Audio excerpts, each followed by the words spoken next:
সম্মানিত দর্শক যে যেখান থেকে শুনছেন সবার সুস্বাস্থ্য কামনা করে আজকে শুরু করছি। আপনারা জানেন আওয়ামী লীগের কিন্তু কপাল খুলে গেছে। তার মানে হচ্ছে আমেরিকায় কিন্তু আবারও হোয়াইট হাউস দখল করেছেন ডোনাল্ড ট্রাম্প। এই নির্বাচনের অপেক্ষায় অনেকদিন আওয়ামী লীগের নেতাকর্মীরা ছিলেন এবং তারা চেয়েছিলেন ডোনাল্ড ট্রাম্প ক্ষমতায় আসুক এবং নতুন করে বাংলাদেশের গণতন্ত্রকে ফিরিয়ে নিয়ে আসুক।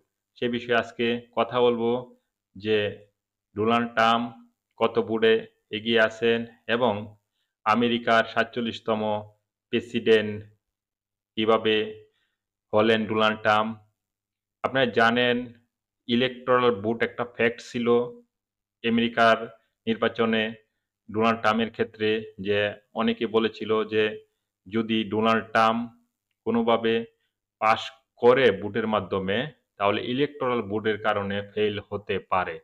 কিন্তু সেটা আর হয় নাই। যেই কারণে প্রত্যেকটা জায়গায় এখন শুধু হেডলাইন, হ্যারিসকে ফু দিয়ে উড়িয়ে দিল ট্রাম্প, হলেন যুক্তরাষ্ট্রের ৪৭তম প্রেসিডেন্ট। এটা ৭১ টিভির একটা নিউজ। আবার আমরা সময় টিভির একটা নিউজ যদি পড়তে যাই, তো সেখানে লেখা ট্রাম্পের রাজকীয় প্রত্যাবর্তন। আহা! কত সুন্দর! আজকের নিউজটা একটু অন্যরকম হতে যাচ্ছে।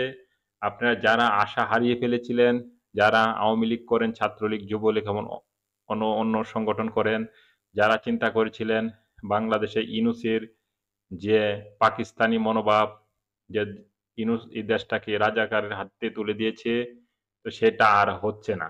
সেটা কিন্তু আপনারা অল্প কিছুদিনের মধ্যে দেখতে পারবেন।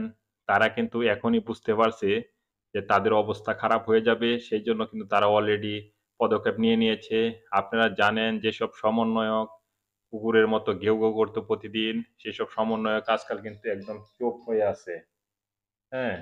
তো সেই ক্ষেত্রে এই সমন্বয়কদের কিন্তু চুপ এখন বর্তমানে একদম চুপ হয়ে আছে সমন্বয়করা।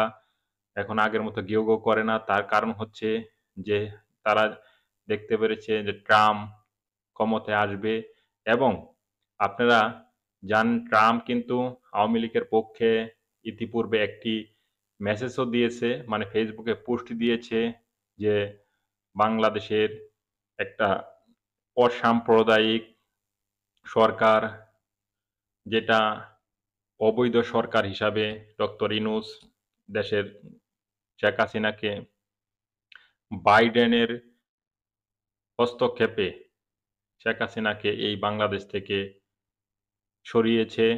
তো সেটার জন্য এখন ইউনূসকে পুরা দমে তার কৈফিয়ত দিতে হবে।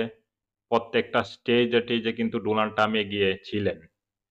তো এখন কিন্তু বর্তমানে একটাই বাংলাদেশের জন্য সুবর্ণ সুযোগ। যারা আওয়ামী লীগ করেন তারা আবার অতি উৎসাহিত হয়ে কোনো অঘটন ঘটাবেন না। তো সবাই সবার জায়গা থেকে মনোবল শক্ত করুন। আর সবাই আমাদের চ্যানেলটাকে সাবস্ক্রাইব করুন। আশা করি আমরা প্রতিদিন এরকম নিত্য নতুন তথ্য নিয়ে আসবো। আপনাদের পাশে থাকবো।